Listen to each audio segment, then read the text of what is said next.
Assalamualaikum warahmatullahi wabarakatuh.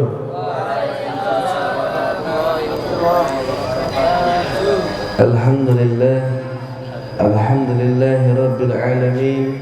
Wa bihi nasta'inu ala umuri dunya wa din. Wassalatu wassalamu ala asrafil anbiya'i wal mursalin wa ala alihi wa sahbihi ajma'in.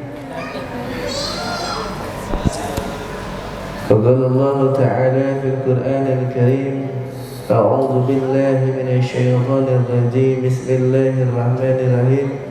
Wa in syakartum la'azidanakum wa in kafartum inna 'adzabi lasyadid. Sadaqallahul 'azim wa sadaqa rasulun nabiyul habibul karim wa nahnu 'ala dzalika minasy syahidin wa syakirin walhamdulillahi rabbil alamin.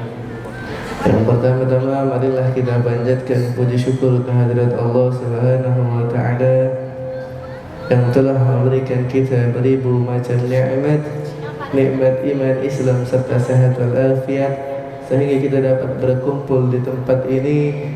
Syariah Mobil Indo yang mudah-mudahan diberkahi Allah Subhanahu wa Ta'ala.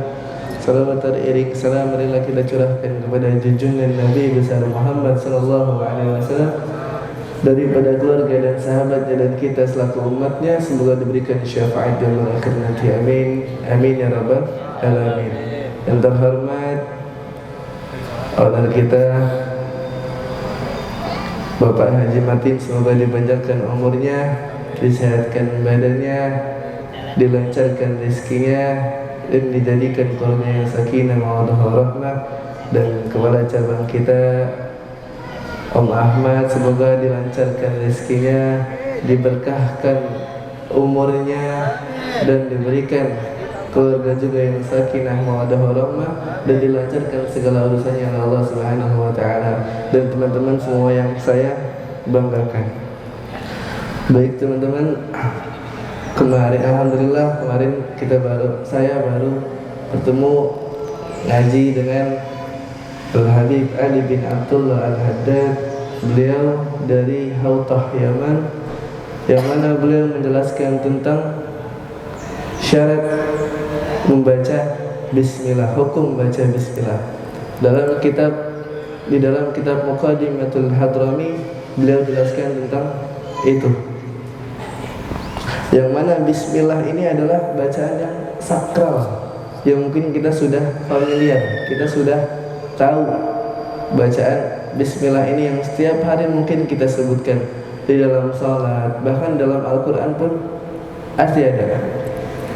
Nah, yang mana kata Nabi sallallahu alaihi wasallam, kullu amradin balin la yabda'u fihi bi bismillahirrahmanirrahim fahuwa abtar.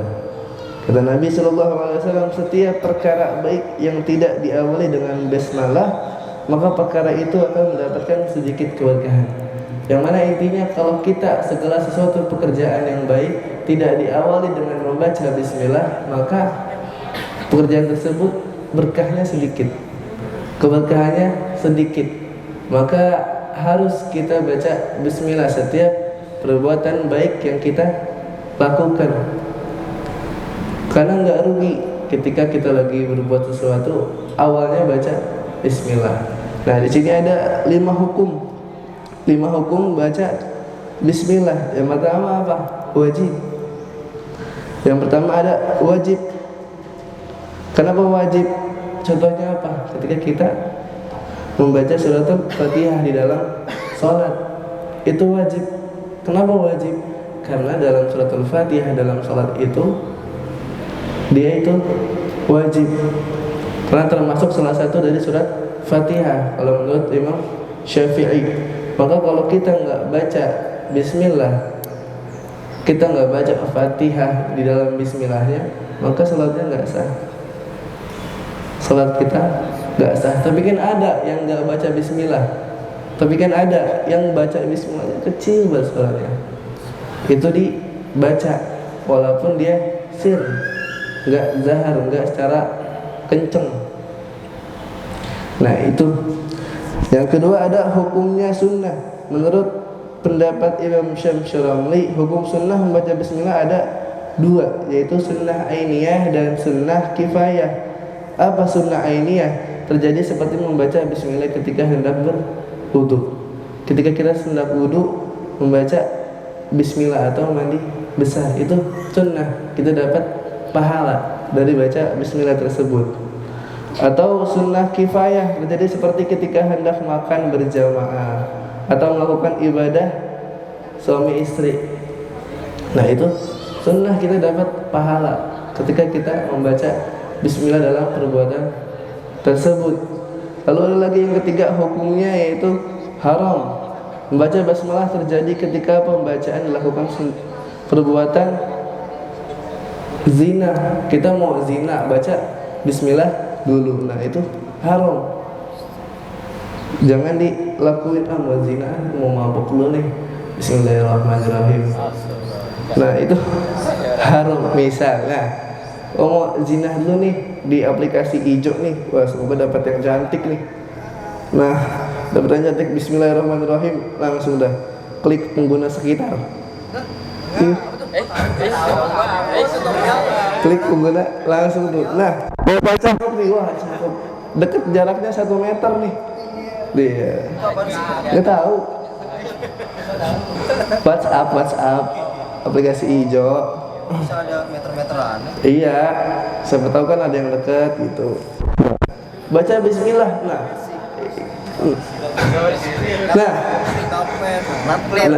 Nah itu makanya itu jangan kita baca bismillah ya.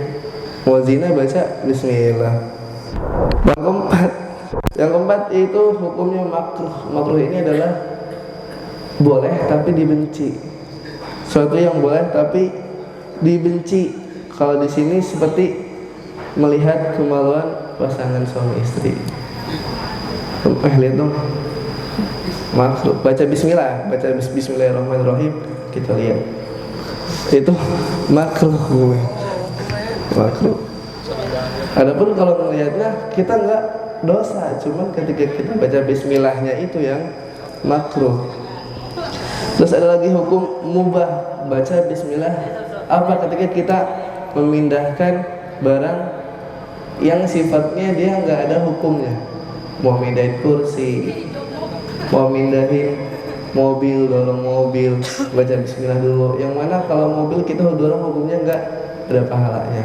Nah maka ketika kita baca bismillah maka dapat suatu keberkahan. Apalagi kalau kita makan itu mubah. Kalau kita makan dapat pahala nggak? Enggak. Tapi kita niatin, coba kita niatin baca bismillah, bismillahirrahmanirrahim, saya niat makan ini untuk supaya kuat beribadah. Maka ketika kita beribadah itu dapat pahala. Suatu hal yang mubah yang nggak dapat pahala diawali dengan bismillah, diawali dengan niat, maka itu mendapat pahala. Kayak misalkan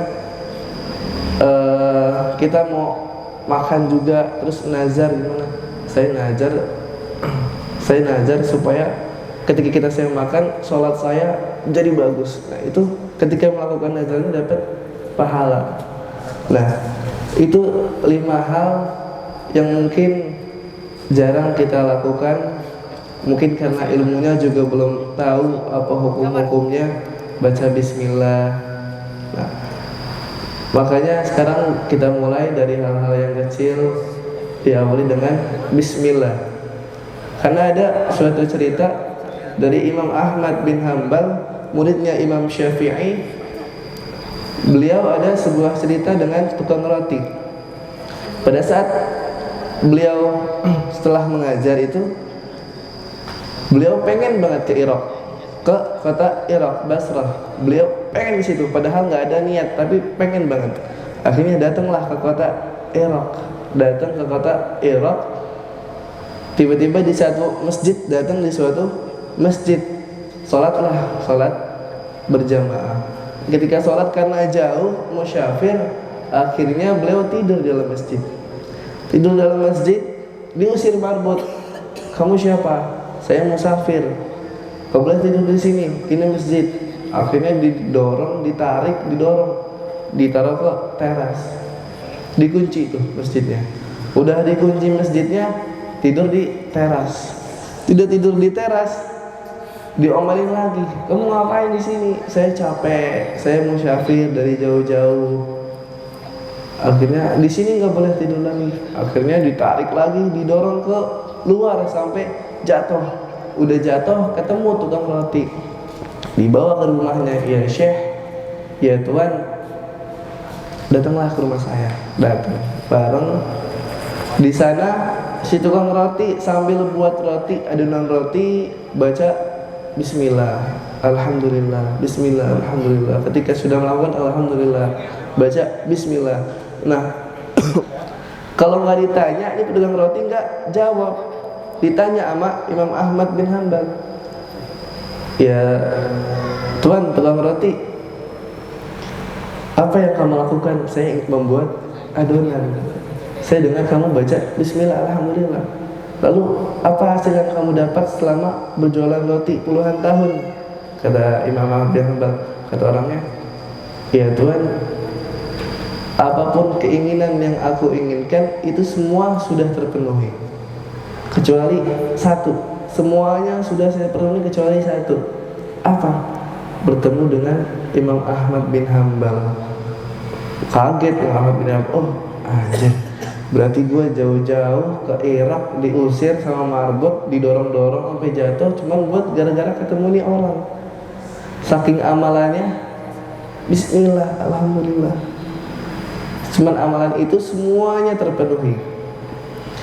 Nah makanya ya mulai awal-awal kita mulai hal-hal yang kecil dengan Bismillah, karena suatu hal yang kecil tidak ada pahalanya jika dimulai dengan Bismillah akan mendapatkan pahala dan keberkahan. Mungkin kurang lebihnya mohon maaf.